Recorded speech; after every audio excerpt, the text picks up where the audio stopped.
how to share your wins without bragging. I know that it's performance review season, which is why you'll be sharing these wins with your bosses and your management team. I also know it's high hiring time, recruitment time. I know a lot of you are job searching and you're going into these interviews. So I want to make sure that you're actually making sure that you shine in them. You're going to lose out on promotions. You're going to lose out on pay. You're going to lose out on credit. You're going to lose out on appreciation. You're going to lose out on job offers if you do not know how to share your wins. It's important. I've got this little saying. I wrote about it in the ZEBRA Code and in every other book I've published, and I talk about it quite often. It's not who you know, and it's not what you know. It's who knows what you know. So we want to make sure that you're getting credit. Now, the first thing I want to tell you about how to share yourself. I have a job interviewing formula that I call my car technique. It's CAAR, so it's like a sedan, not a coupe. And if you just follow that formula and you tell your story that way, it is built so that no matter how you go about it without thinking, you will not sound like you're bragging. And I created a detailed video for you that's free and on my YouTube channel. It's the job interview formula guaranteed to get you hired. I have the CAAR acronym in the title. If you are watching this with me live, Kara can drop that in the chat so you can watch it later. If you're watching this on the recording, I'll put it in the description, as well as I have chapter notes and blueprints and checklists and other things that go along with all of my recorded YouTube videos now. So if you're watching this on a recording, I'll also have that up in the card as well as in the description. So make sure you download that if you're watching this on a recording. All right, so I've got about 4 points that I wanna bring to the surface of your mind. The car interviewing technique, for those of you that are in job interviews, you can check that out on your own. And if you go through that formula, you will inherently not sound like you're bragging. But rather than go through that formula again with you, what I want to do is I want to bring these points to the forefront of your mind so that you can think about, if you feel nervous that you're going to sound like you're bragging or you're going to sound like you're not humble, if you can concentrate on these 4 things I'm going to share with you, I think it will fix the way you think about it. I think it will help you. It'll certainly fix your mindset about it, but it'll also help you execute more effectively when you're actually sharing the story. So the first one that I want to bring your attention to is there's a huge difference between confidence versus self-importance, okay? Confidence is, thanks to my experience in doing this 10 times, I understand the best way to build it. That was why I executed the project that saved you 20%. That's what enabled me to do that. That's just a matter of fact. That's being confident about your experience, it's being confident about what you delivered. When you think about things in terms of self-importance, whenever you are getting into comparison mode, that usually is a recipe for sounding self-important. Well, nobody can do operational efficiency like I can. That's a comparison. Or there's no one on the team that could have done that. That's comparison, right? Instead of talking about how you ran the project based on your experience, what you learned, and being appreciative for the opportunity. So there is a huge, huge difference between being confident about what you did and what you can accomplish versus self-importance. Now, if you're in a job interview, you have the CAR technique to fall on. The CAR technique is designed to make you sound confident, to help them understand that you're a big picture thinker, you understand the blueprint, and because of your working knowledge of how operations work, how systems work, how security works, how accounting works, or whatever it is, you're going to naturally fall into the confident mode rather than the self-important mode, because nowhere in the CAR technique, and I spell all the stages out for you in that video, nowhere will you ever have the opportunity to sound self-important. So I want you to recognize that confidence is attractive. So when you are talking more about your contributions and less about any comparisons, whether absolute or relative, you will sound confident and not self-important. So that's the first thing that I want you to think about. The second thing is we framing. Okay, now let's talk about this from 2 angles. We framing builds credibility. Your credibility and your awesomeness is not diminished by the fact that you lift others up. In fact, I would say the opposite. Now let's take two approaches here.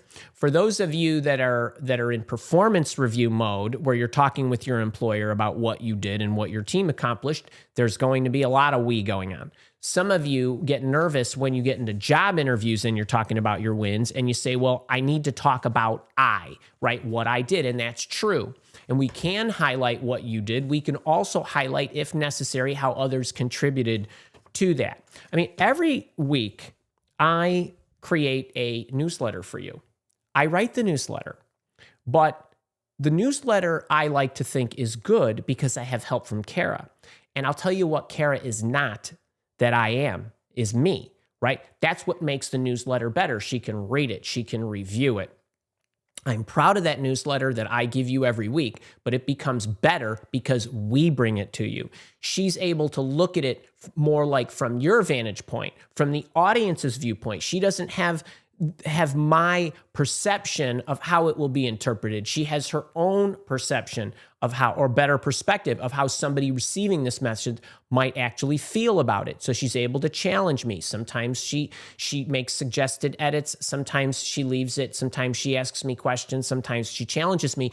All of that goes into one deliverable that we bring to you. That doesn't make me any less proud of the fact that I wrote it and deliver it and am consistent with you and give you one every Tuesday and Thursday morning. So we credibility builds framing. So it's good for you to say, I managed the team. I provided them the instruction. They carried it out, right? There's nothing wrong with that because that's the way the world works, especially if you're a managerial resource or an executive leading a large unit. So I want you to think about this. So the thing I want you to remember to make the we process, especially those of you in your performance reviews, is bringing others up multiplies your credibility. It does not dilute it. So that's the second thing. The third thing is I want you to focus on outcome, not effort. When you start to focus on effort, it sounds more like you're being more self-important, you're being more self-centered. I don't care how difficult it was. I don't care if the market was going down. I don't care if it was snowing outside. I don't care if it took you a year to build the product, right? That's effort, right? You worked really hard.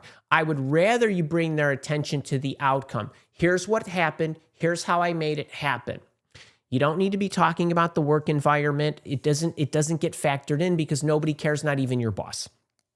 So I want to make sure that you probably have heard me say this when we talk about resume writing, right? I want you to abstain from putting any extracurricular or word vomit in there that talks about anything that the reader, reviewer, hiring official, recruiter, whoever it is, cannot feel.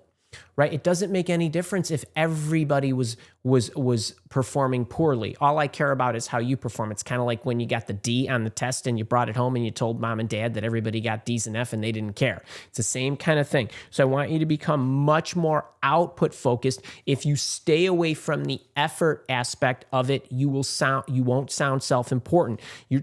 Here, this is just relaying facts to you, right? When I say I helped Sally find a job, that I'm not bragging about it. I'm just stating a fact. If I start going into all the effort it took me because Sally was a hot mess when she came to me, well, that sounds like I'm bragging, right? We don't want to talk about it that way. We might want to talk about the challenges Sally had. She was over 50. She was changing industry. She was changing countries, which presented obstacles that made her challenge more difficult. That's a fact. But not like, I had to draw on all my expertise because I'm the only career coach who understands how to work in that country. That's what I'm talking about. That's a huge difference between the outcome and the effort. So the focus here, the key reminder is impact stories carry the day. Effort stories will make them tune out. All right, so that's number 3. And then the last one I want to hit you with, this is always good, and it's always good, no matter what your environment, no matter who you're speaking to. It is okay to be proud and curious. This will lead them to think you are grateful. Here, there's a huge difference between, I'm really proud of the team and the effort they put in order to get over the goal line. was challenging, right? I'm glad that we were able to put in a product that was able to sell or whatever it was. I'm glad we were able to redesign the blah, blah, to be able to close, to streamline the closing process to 5 days from 10, right? I'm proud of that. When you're in a performance review, and this is pretty much for those of you that are in performance reviews, when you're talking to your boss or you're talking to your managers, there's nothing wrong with, thank you so much for the opportunity. That project was awesome. I'm really proud of the work that the team and I did, right? And I'd be interested to know how you felt about it. And I'm curious to know if you have any points of feedback that we can channel into our next rendition, iteration, next project, whatever it is. When you approach it this way, you absolutely will sound gracious. There will be gratitude, and nobody is going to fault you for wanting to understand how to get better. That's a person who's remaining a student instead of somebody who thinks they know it all. So this, to me, is always a great point to, and a great approach and tactic to use toward the end of the discussion.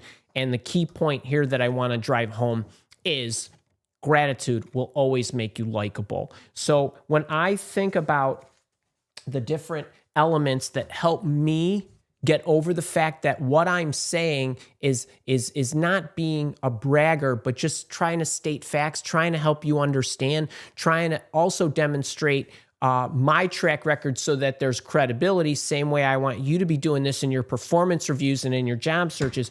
Just think in terms of, am I sounding confident or am I sounding self-important, right? And the clue there to avoiding self-importance is to avoid comparisons.